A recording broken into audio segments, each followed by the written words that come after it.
자, 김그라님, 예, 26번, 예, 26번 해주세요. 예. 11개의 콘서벤트를 설치하는 목표는 예. 열화라는 거.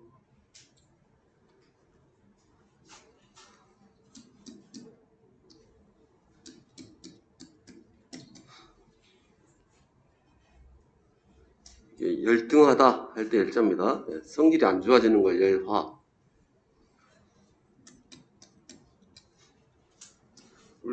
라면에 이열자 있죠? 예. 매울 열자. 이거 이자 아니고요. 예. 이거 아니고 약화되다. 그리고 27번에 변압기 위에 열화 방지를 위해 쓰는 장치. 바로 컨서베이터. 기름이요. 예. 기름의 열화 방지는 컨서베이터다. 그리고 이 기름도, 예. 이 기름을 마찬가지로 이 기름의 절연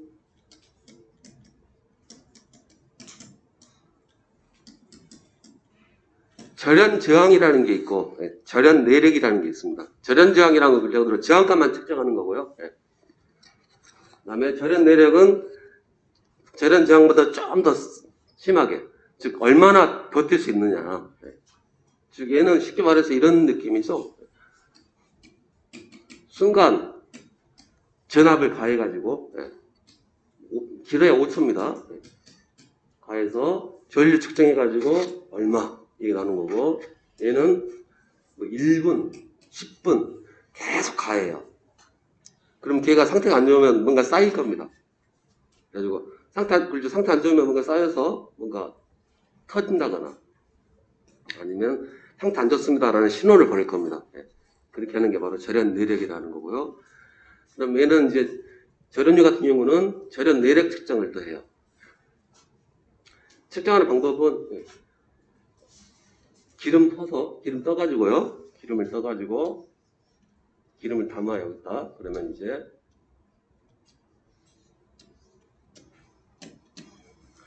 극을 35mm 정도 해놓고 여기다 전압을 인가를 시켜요. 그럼 상태가 안 좋으면 빠박 튈 것이고, 상태가 좋으면은 예. 여기서 뭐죠? 아크 안 튈 거고 0.35mm니까 35mm 3cm하고 좀 떼놓은 거죠. 이렇게 떼놓은 거니까. 그 다음에 또 심지어 여기다가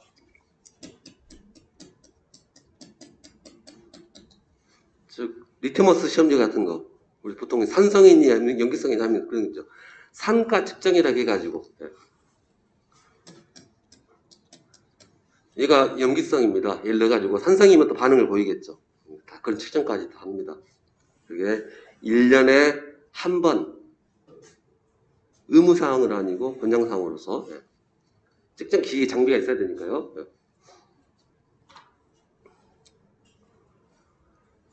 그런 게 있더라. 뭐 이건 시험 안 나옵니다. 이런 거 안 나와요. 이 용어는 알고 계셔야 되겠죠. 절연 내력하고 용어를 알고 계셔야 되고, 절연 내력 우리가 한번 얼핏 들어본 것 같은데 설비 시간에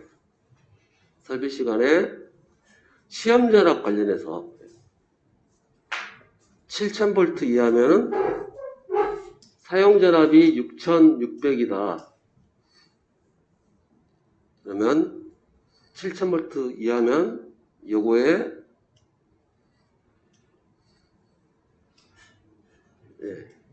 1.5배.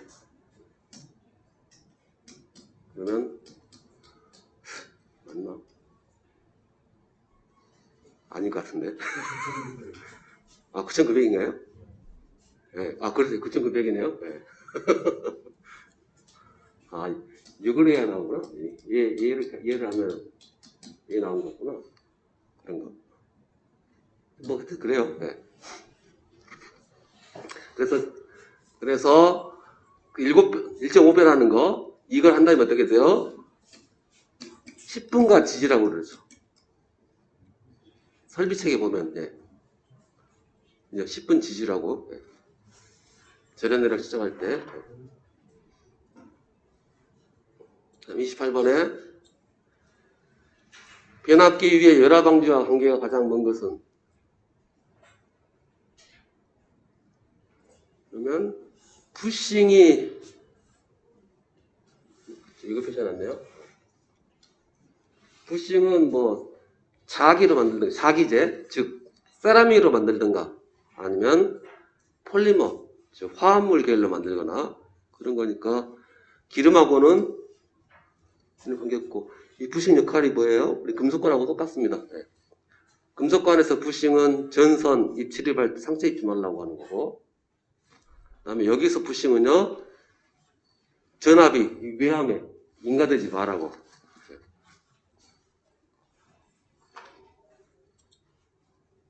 그 다음에 29번에 냉각 종류가 아닌 것. 그래서 건식, 잔행식. 건식이라는 게 있으니까요. 몰드 변압기 같은 거 뭐 있을 것 같고, 유입 잔행식. 뭐 이거 보니까 얘는 절대 아니겠죠. 유입 연료식. 가뜩이나 뜨거워 죽겠는데. 네. 그래서 이런 건 뭐 주려고 내는 문제고요. 30번에 네. 김성진님. 대각기랑 내에 들어있는 기름을 펌프를 이용하여 열고 있는 냉각장치에 가서 냉각시킨 다음 냉각된 기름을 다시 외압으로 내고 공급하는 방식으로 냉각 펌프가 큰 기름을 천천히 기름에 대한 기름을 변화시에 사용하는 냉각 방식.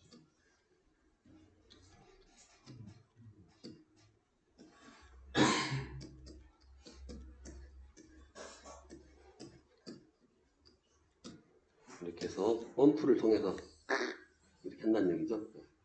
이게 잔행식은 절대 아니고요. 왜 나왔나 봅니다. 네. 그럼 여기서 이제 그러면 일단 여기는 송유죠. 기본적으로 송유가 답이 될 거고 딱 하나밖에 없네요. 송유. 송유 잔행식은 없습니다. 아, 기름마저도 순환시키는데 돌려야죠. 송유 풍냉식. 물론 나는 그렇게 만들어주세요 라고 하면 당연히 만들어지긴 하는데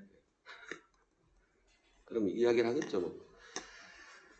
그 다음에 31번 주상변압기. 주상변압기에 펜 달린 거 못 보셨죠? 네. 그래서 잔행식이다. 그리고 주상변압기는 건식 절대 안 된다. 그 높은 온도, 낮은 온도 버텨야 되니까 기름으로 버텨야 돼요. 그래서 유입 잔행식을 써야 되고요. 32번에 전기기기의 냉각 매체로 활용하지 않는 거.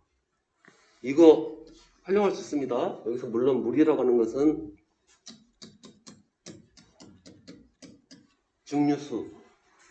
중류수를 쓴다면은 직접 넣어버리겠다는 얘기고, 그냥 일반적인 물 쓴다고 하면요, 라디에이터에서 순환시켜주는 그 정도 쓸 수 있고요. 그 다음에 실제로 공장 같은 데는 주로 이제 변압기를 옥 외에 설치를 많이 합니다. 한여름에 얘가 뜨겁다 푸르고 달아오르고 있어요. 막 쫙 달아서 물로 탁 뿌립니다. 안 죽어요? 아, 비 올 때는요. 그 비도 맞고 버티고 있는데 물 뿌린다고 해서 그게 뭐 이상할 리가 없죠. 대신에 이제 뭐 소방호스로 뿌린다거나 그러면 안 되겠죠. 수압이 있어 놓으니까 밀려서 뭐 전선에 스트레스 줄 수도 있고, 그러니까 물 쏙 붙여준 정도. 당연히 뭐 탄소는 안 되죠. 탄소는 냉각 매체로 사용하지 않습니다. 아, 수소도 처음 들어보셨을 것 같은데, 수소가 되게 가벼워요. 되게 가볍습니다. 가볍고 또 얘가 비열도 되게 낮아요. 열치가서 열 전달률이 되게 높습니다. 그래서 수소를 쓰는 건 어디다 쓰느냐? 거의 주로 발전기에서, 물론 일반 발전기 말고, 즉 전력 발전회사들, 발전회사 급 정도 되는 그 급에서는 발전기 내부,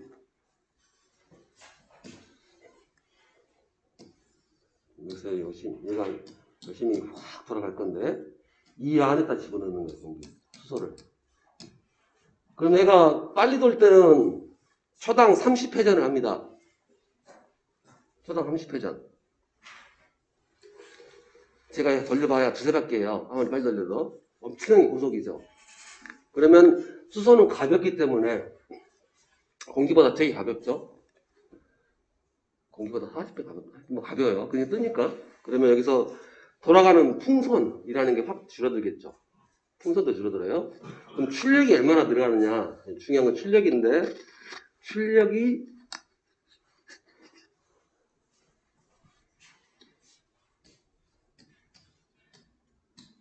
25%. 출력이 25%나 증가되기 때문에 당연히 쓰지 말아야 돼 쓰죠. 단 수소는 폭발 위험성이 있겠죠. 혹시 이 안에서 아까 스파크 트면은 안 터집니다. 항상 화재의 3요소, 가연물이 있어야 되고요. 그 다음에 발화온이 있어야 되고, 산소. 그래서 스파크 있고 수소는 있지만 산소가 없기 때문에 안 터져요. 그래서 당연히 여기 만약에 샌다, 그럼 큰일 나는 겁니다. 그래서 항상 관리 잘해야 한다는 거죠. 그래서 민간에서는 안 쓰죠. 수소 씁니다. 네.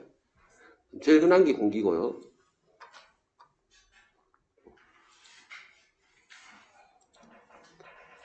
그러면 이제 배납기 이론 해서 뭐 나오는데 갑자기 이제 자꾸 우리 명판에서 살짝 봤지만은 갑자기 나오죠? 퍼센트. 그 퍼센트 임피던스.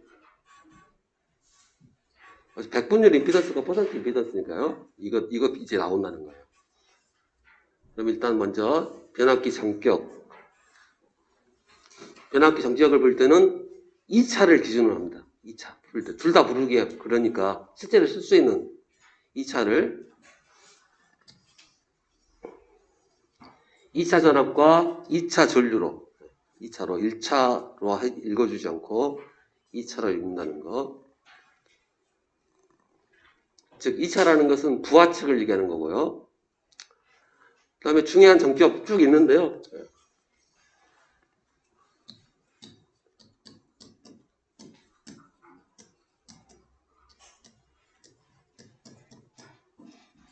이게 다 전격사항인데 뭐 전압 전류는 기본 들어가는 거고요. 전압 전류는 기본으로 들어가는 거고, 그 다음 요는 안 들어가도 돼요. 파형은 왜 안 들어가야 되냐면 파형은 누가 신경 써야 되느냐, 발전기가 신경 써야 되는 거지. 변압기는 그냥 넘어온 대로 그냥 넘겨주는 것 뿐이니까. 그래서 예를 들어서 1차에서 22,900이 넘어오면은 넘겨줄 때 이렇게, 이게 핵심이겠죠. 전압기는 또 넘겨줄 때요, 당연히 변압기는 사실 건들지 않아요. 여기 안에 주파수.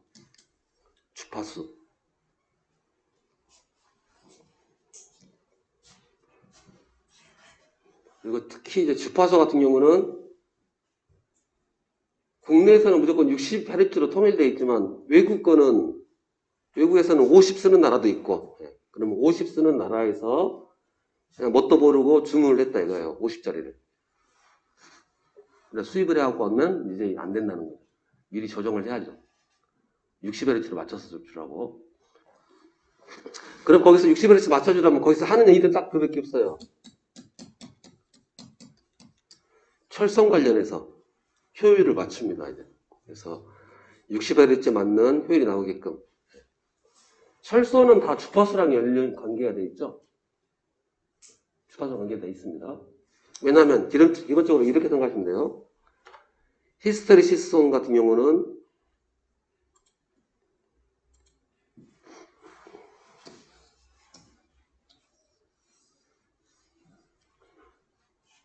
그냥 이제 어차피 자화되어 있다 하고, 그러면 이게 한 바퀴죠. 쉽게 말해서 이게 1Hz에 해당되는 겁니다. 왔다 갔다 하는 거니까 이게 1Hz. 그럼 이 면적이 이제 손실이 되는 건데, 이게 1초에 50번 있는 거랑 60번 있는 거랑 당연히 다를 거니까. 즉 5배에서 차이 나는, 이제 만약 60Hz가 50Hz 할까요? 50Hz의 손실이 50이다라고 하면 60Hz는 60번 더 생기는 거죠. 10번 더 생기는 거는. 그래서 얘를 조정을 해야 되죠. 모양을 이렇게 만든다거나 모양을 좀 줄여서. 그래서 50에 최적화되어 있느냐, 60에 최적화되어 있느냐. 그거 이제 프로테이지 맞추는 것은 그 제작사의 노하우고 기술력이고. 네. 하여튼 그랬고요. 세 가지 써줍니다. 이제 위상도 써줍니다. 삼삼각형 위상도까지 표현을 해줘야 되겠죠. 위상도.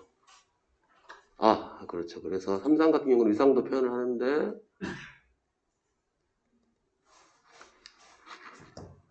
이게 위상 표현이에요. 이건 이해되시죠? 왜냐면 일단 잘 모르겠지만 하여튼 제가 맨날 그리면 육각형 그려놓고 화살표를 쫙쫙 긋잖아요. 네. 그러면서 각도 찾고 있었잖아요. 네. 그래서 이거 보고 위상까지 찾아야 되는 겁니다. 개선할 때 위상을 어떻게 맞춰야 될 건지. 네. 단상은 필요 없고요. 삼상일 때 이 위상까지 결정해야 되기 때문에.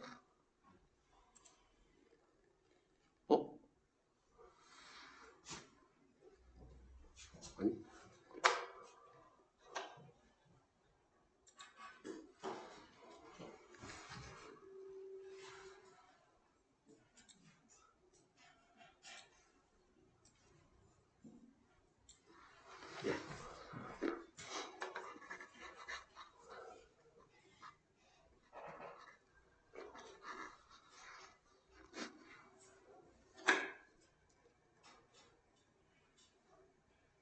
그래서 이제 그러면 이제 당연히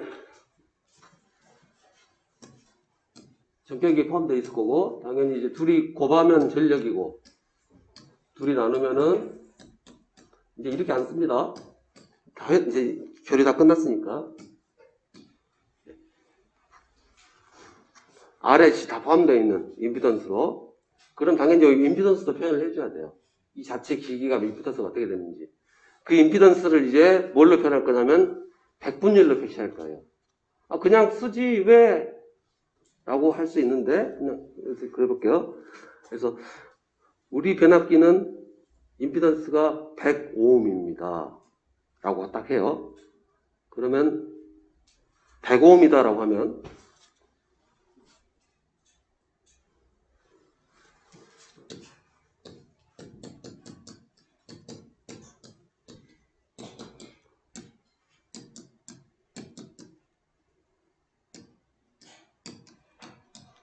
추가로 물어봐야 될 게 전압 얼마짜리인지 이렇게 물어봐야 되는 거거든요. 전압 전류 다 물어봐야 되는데 근데 100분율로 하게 되면 안 물어도 돼요. 왜? 왜냐면 100분율로 표시하게 되면 비율이라는 거잖아요. 이렇게 설명드릴게요. 네. 그래서 먼저 이것부터 해볼게요. 네. 자, 어떤 변압기가 있는데 어차피 내부 손실이 있을 거고요. 그래서 변압기가 있는데 여기서 여기 내부의 저항 있고 임피던스 있고 임피던스니까 오면 여기서 5볼트를 까먹을 수 있어요. 안에서 얼마든지. 예. 그리고 어떤 애는 50볼트를 까먹을 수 있고 어떤 애는 뭐 100오hm 아니 100볼트를 까먹을 수도 있고요. 자, 그럼 셋 중에서 제일 좋은 임피던스가 제일 작은 건 어떤 걸까요? 라고 물어보면 이거 모릅니다. 즉 얘가 입력이 100볼트에 5볼트 까먹었어요. 얘는 입력이 1000인데 50볼트를 까먹고 얘는 입력이 10,000인데 100을 까먹었어요. 그러면 임피던스 적은 건 누구예요? 계산을 해봐야 되는데 얘가 제일 적을 겁니다. 네. 얘가 제일 적겠죠.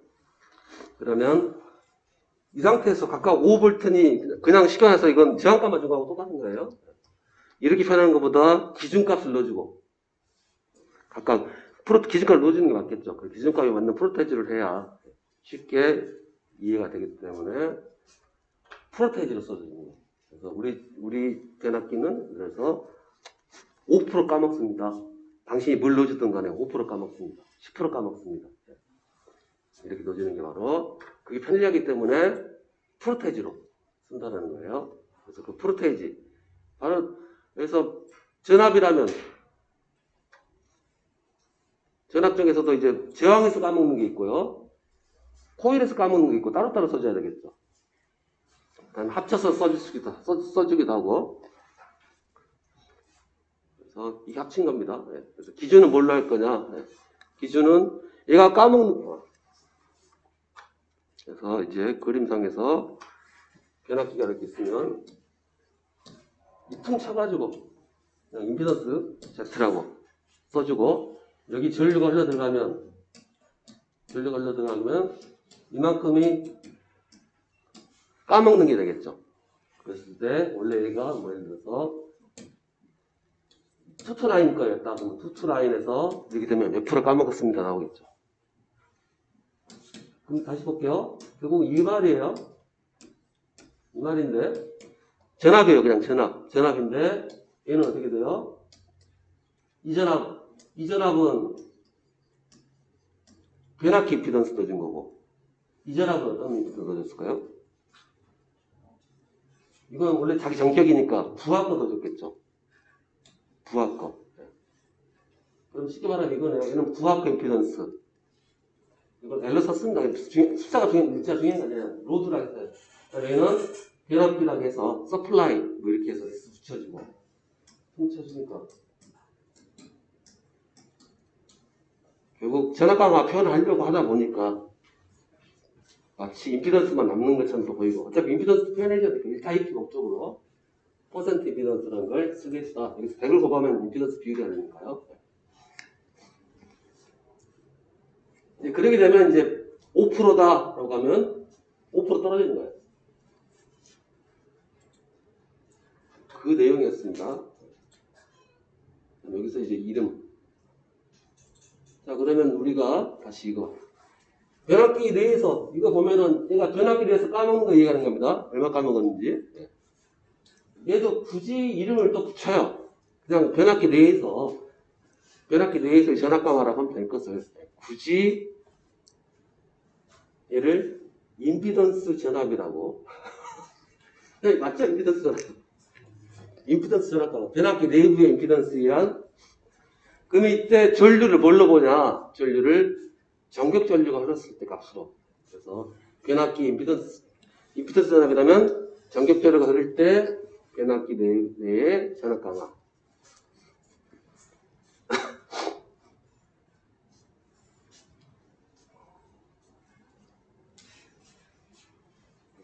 줄여가지고 정확하게는 전격 전류가 흐를 때 변압기 내의 임피던스에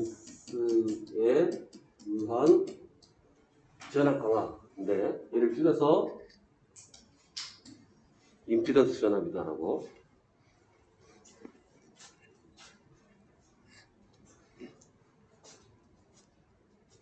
결국은 이 변압기 임피던스 전압이란 건 결국은 전압이니까 전압은 IZ 이때 이 변압기 임피던스 전격 이렇게 해서 그냥 이렇게 붙여줍니다. 그냥 결국 얘가 의미하는 것은 얘 의미하는 거예요. 이 정보를 싹 알려주겠다는 의미가 되는 거고 저 정보가 되게 많이 숨어 있어요. 되게. 그 다음에 임피던스 와트라는 거. 와트니까 여기 Z에는 뭐가 들어있어요?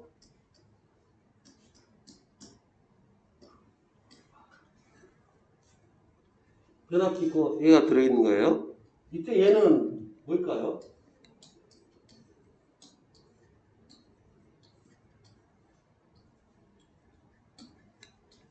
얘가 1번, 2번, 3번, 4번에서 이 R은 1, 2, 3, 4 중에서 여기 뭐 1번 아니면 3번일 건데 1, 3번 중에서 얘를 어차피 철소는 그죠? 철소는 전압 강화랑 관계가 없어요. 회로상에서도 보면 당연히 나오겠지만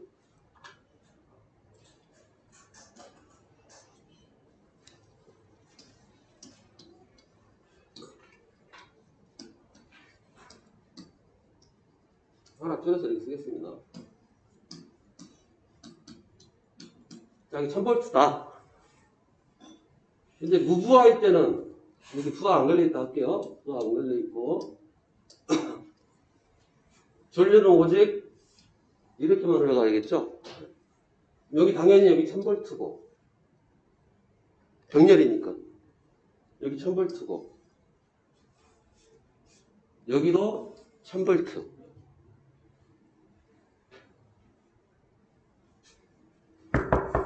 다섯 분이 주무시네. 네. 오늘 되게 많이 주무시네. 네. 날씨가 더워서 그렇습니다.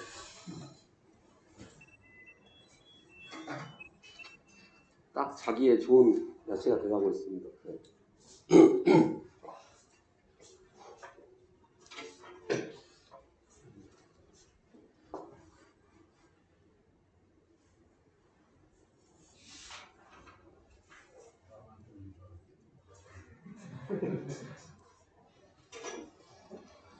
공이잖아요, 공. 네.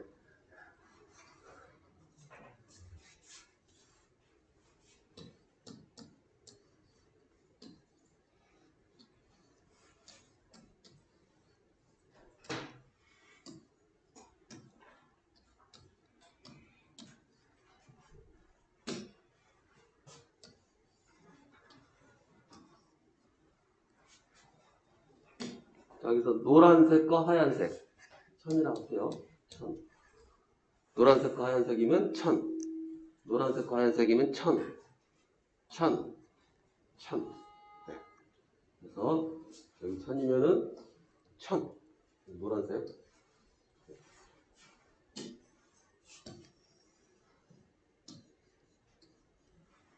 각이 노란색이죠. 네. 그래서 1000이면 1000, 1000, 1000. 자, 근데 여기 닫혔어요. 여기를 닫았어요. 이제 부하를 걸었습니다. 그럼 전류가 흘러가죠. 그럼 당연히 여기서 전류가 흘러갔고 여기 임피던스 있으니까 다운된다는 거죠. 그래서 변압기 임피던스는 얘를 말하는 거예요. 얘는 그냥 여자 관련이고, 그래서 변압기 임피던스라 하면 쉽게 말해서 권선에 있는 것만 따지는 거죠. 권선 제항하고 권선의 누설, 리액턴스 이렇게만. 이제 얘는 이제 신경 안 써도 돼요. 어차피 얘는 한번 변압기 만들어 놓으면 가는 거기 때문에. 그러면 이제 여기는 전류량에 따라 값이 바뀔 겁니다. 전류량이라는 것은 내가 사용하는 것만큼 해서. 그래서 이제 제작 이후에는 그냥 돌아가는 대로 냅둬야 되고. 내가 고칠 수 있는 것이 아니기 때문에. 그러나 이쪽은 내가 조정할 수 있죠. 이게 조정한다는 게 아니라 전류량을 내가 얼마든지 많이 쓰고 적게 쓰고. 사용관점에서 이게 필요한 내용이 되는 거고요. 지금 그거 하다 그랬지. 그래서 임피던스 와트라는 거 뭐냐. 와트가 뭐예요? 이거죠. 와트는 얘는 무조건 VI에서 전체가 아니라 저항만 관련된 거죠. 저항 관련은만.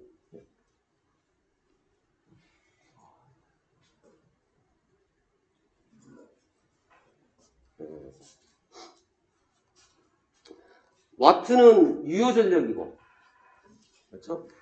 와트는 유효 전력이고, 그 다음에 바는 무효 전력. 바는 그러면은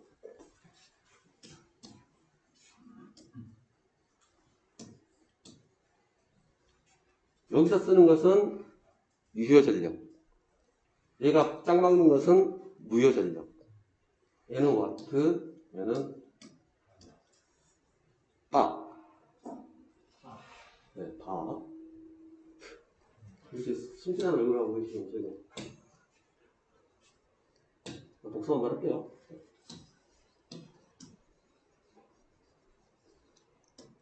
3, 4, 100V. 밑에 무효전력과 유효전력을 한번 구해 보시죠. 무효전력, 유효전력. 전력이니까, 네. 전력 공식 뭐 하라고 줬어요. 전력 공식은. 근데 피상 전력 구하시면 되는 거죠. 피상 전력. 여러분들 막 유효 전력, 무효 전력 구하라고 했는데요. 다 필요 없어요. 네. 피상 전력 구하면 여기 안에 다 정보가 들어있기 때문에 피상 전력은 뭐예요? 둘이 곱하는 거. 둘이 곱하는 거예요. 물론 이제 뭐 공액이라는 걸 해야 한다라고 전제가 따라붙긴 하지만 한번 구해보세요. 지금 따로 하지 마시고 다 직접 지금 누르어 보시면 예쁩니다. 네. 어차피 이제 한 달도 안 남았어요. 2주 3주 남았네. 네, 3주.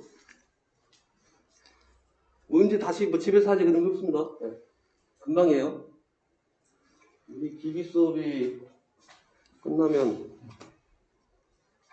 불과 일주일밖에 시간이 없어요. 네, 지금 하셔야 돼요. 여러분들. 할 것이 없어서. 일단 기기 수업은 다음 주 월요일로 끝나는 걸로 잡혀 있습니다. 네. 이번 주 다 끝나네요. 네. 그럼 2주 정도 시간텀이 있네요.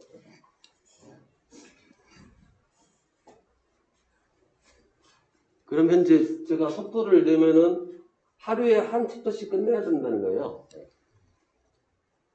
진도 나가는 것도 중요하긴 한데. 그래서 다 연결되어 있으니까. 그래서 다 오늘 이거 아시면 되고 한 번만 하는 거 알고 있으면 똑같이 적용하는 거니까 한 번만 하고 싶으면 돼요. 딱 한 번만. 근데 이걸 못하면 안 된다는 거죠. 한 번만 하니까. 전화 그대로 있고 백 써주고 전류 없잖아요. 전류는 여기서 뽑으면 되죠. 전류는 이거니까 전체 임피던스 전체 하면 되니까 전체를 구하려고 하니까 여기서 그냥 그대로 써면 돼. 전체 임피던스는 4 플러스 3 이렇게 적어줘야 되는 거고 코일이니까 전체 전압 적어주고 이거 계산기 누르면 되죠. 이거 계산기 누르면 되니까 답이 그냥 이것뿐이죠. 네. 그래서 이거 문제 나와요. 100%. 네, 100%. 유효전력 구하는 문제. 그리고 또 계산기까지 눌러주셔야 되고.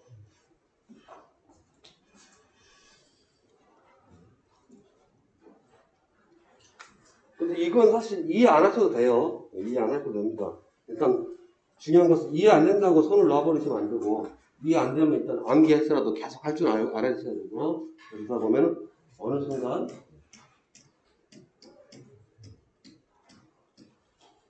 어느 순간 되기 때문에 이때가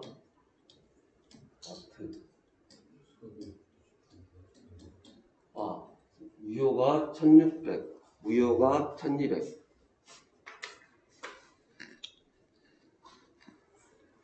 즉 1600은 얘가 쓴 거라는 거예요.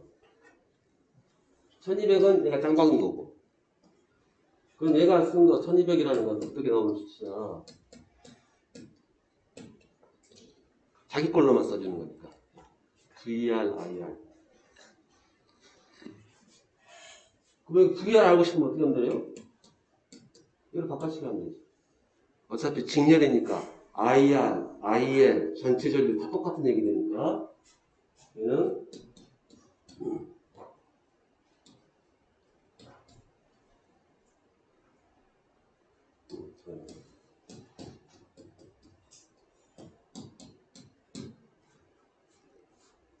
그냥 눌러서 다시 또 치면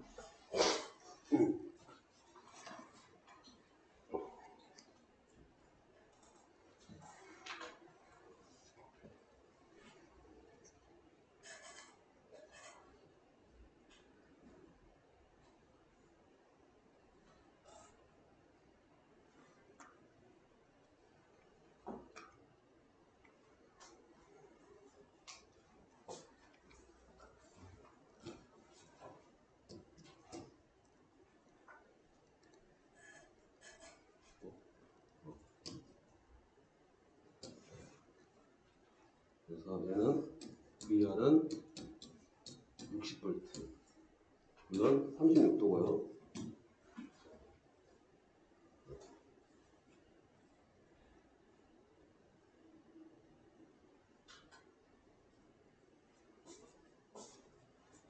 얘는 제가 60V냐, 제가 60V 나오니 계산해보면 나와요. 60V 직구에는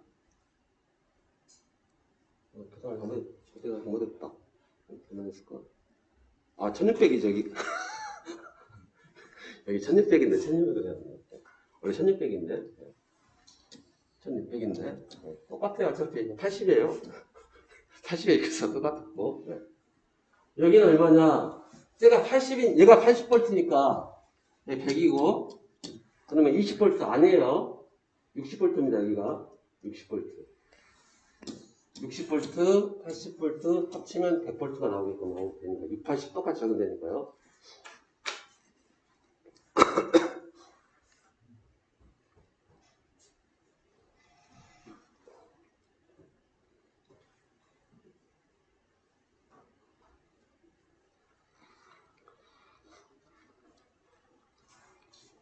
네, 이렇게 해서 이 안에 들어있는 내용이 다 된다라는 거 보시고, 아, 그래서 이제 이때 이 저항에 당연히 얘가 와트니까 임피던스 와트라고 하는 건 뭐예요? 즉 코일에서 얼마나 빼먹었냐 그 이야기다. 코일이 한다 저항에서 그 얘기입니다. 그다음에 전압 변동률은 한번 이름만 해볼게요. 전압이 변동된다는 거죠. 변동되고 우리 전기사업법에 따르면 전기 품질 규정이 나와요. 그러면 220V 같은 경우는 위아래 몇 볼트씩 괜찮아요? 13V, 13V씩 괜찮고 380은 상하 38V, 10%, 220은 대략 한 5. 몇 프로. 그럼 전압이 왔다 갔다 하죠? 얘를 우리가 전압 변동이라고 합니다. 전압 변동. 그래서 전압 변동률이라는 거. 예를 들어서 220V에 13이면 13V 기준 놓고 그 기준에서 13V 왔다 갔다 하는 거니까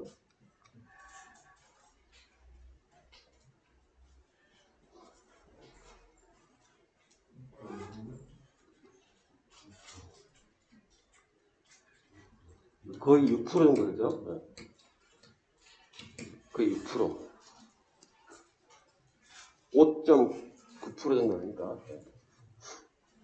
거의 6% 문제되고.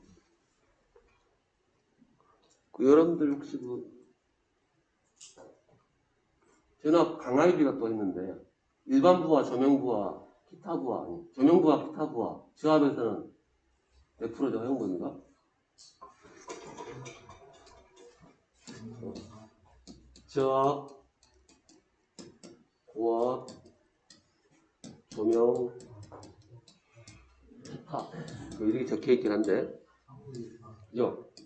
3, 4, 5, 6, 7, 8, 9. 3, 4, 5, 6, 7, 8. 그때 여기는 이제 저압, 우리 현재 저압 비교하고 있을 거니까. 만약에 저압이면 이 정도 범위 들어온다는 거예요. 저압이면. 지금 그럴 때, 여기는 이제 저압이니까 9% 약간 높여졌어요. 그러나 여기서는 더 강화시켜버렸다고요. 9%로. 같은 내용입니다. 그래서 그때 우리가 이 배웠던 게 바로 전압, 물론 여기서는 이제 표현을 전압 강화율이라고 표현했을 거예요. 전압 강화율과 전압 변동률이 대충 또 비슷비슷하면서 약간 다르거든요. 어떻게 다르냐. 즉, 우리가 콘센트에서 찍는다. 그러면 그건 우리가 전압 변동률이라고 해요. 자, 그런데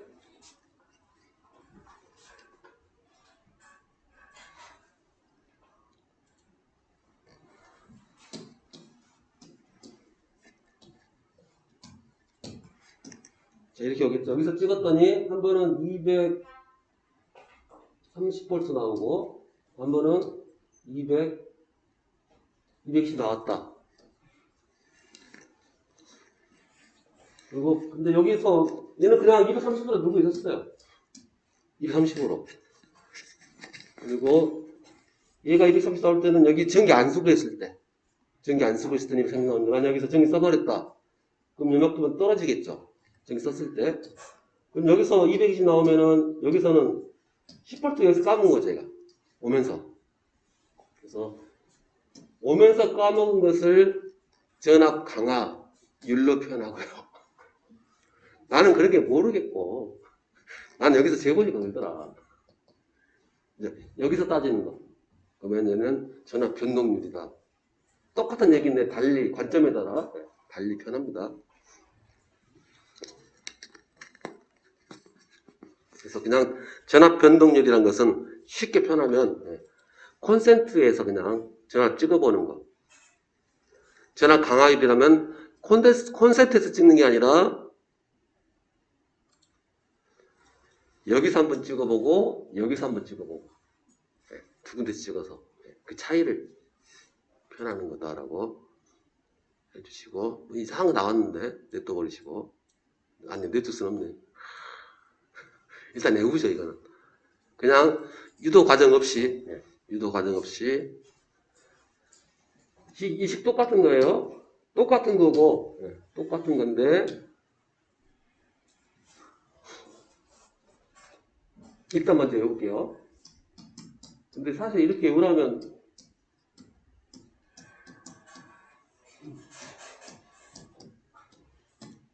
외워질까요?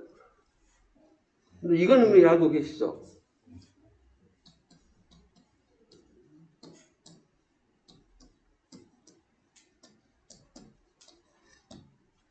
이건 한번 우리가 본 것 같고요. 얘는 우리가 유효전력, 무효전력 따진 거고, 어차피 이거 R 들어갔을 때는 저항에서만 쓴 거예요. 즉 VI 코사인 세타, VI 코사인 세타 중에서 뭔가냐면 여기서 이제 바꿔치기 한 거죠. 이 V 코사인 세타가 뭐가 돼요? VR. VR이 IR. 이렇게 바꿔치는 거예요. 그래서 그 개념 이쪽은 R 붙어 있으면 코사인, X 있으면 사인, 유효일, 무효일에서. 그래서 전압 변동률이라는 것은 시험 문제 들 때는 이제 얘가 몇 프로, 얘가 얼마 이렇게 알려줄 거예요. 그리고 프로를 합니다. 한번 해볼까요? 자, 얘가 4%, 그다음에 얘가 3%, 얘가 80%. 그랬을 때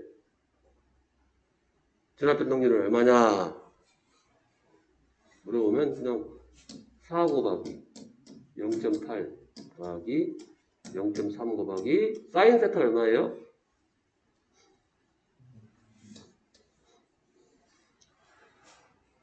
680.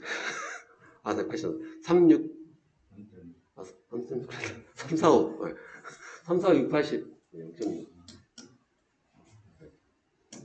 그래서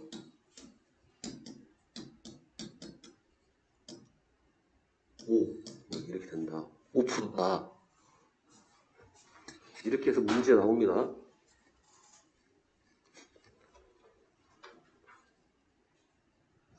이거 기억하셔야 되고요. 그 옆에 이제 보면은 왜 PQ로 써놨죠? PQ로 썼는데 크게 신경 안 쓰셔도 됩니다. 왜냐면은 다시 한번 해볼게요. 다시 써볼게요. 제가 워낙 글씨를 잘 쓰니까 별로 그러하진 않은 것 같긴 하지만 혹시 이쪽에서 되게 이질감 안 느껴지나요? 좀 잘못하면 곱하기 표시할 수도 있을 것 같고 그래서 그냥 얘를 바꿔치기 한 거예요. 그냥 바꿔치기 해서 그래서 보통 일반적으로는 P 코사인 세타, Q 사인 세타 뭐 이렇게 해서 외우는데요. 근데 그러다 보니까 나중에 어떻게 되냐? P가 뭐예요? 라면 P가 P지 뭐지? 이렇게 돼서 P가 뭐냐면 사실은 퍼센트 저항이라는 거죠. 퍼센트 저항이고 퍼센트 리액턴스고 그래서 PQ가 뭔지 해주셔야겠다.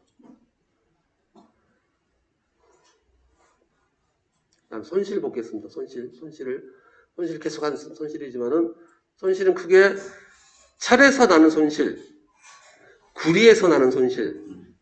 그래서 철손하고 동손으로, 철손과 동손으로. 또 철손이라는 것은 당연히 뭐랑 관계되어 있어요? 동손은 2차 축으로 전류가 흘러야만이.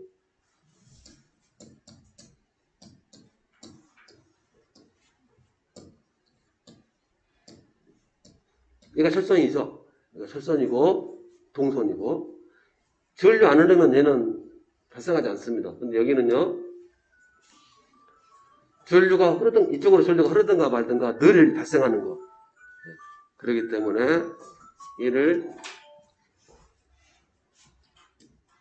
부하가 있으나 없으나 위에는 부하가 있어야만 하니까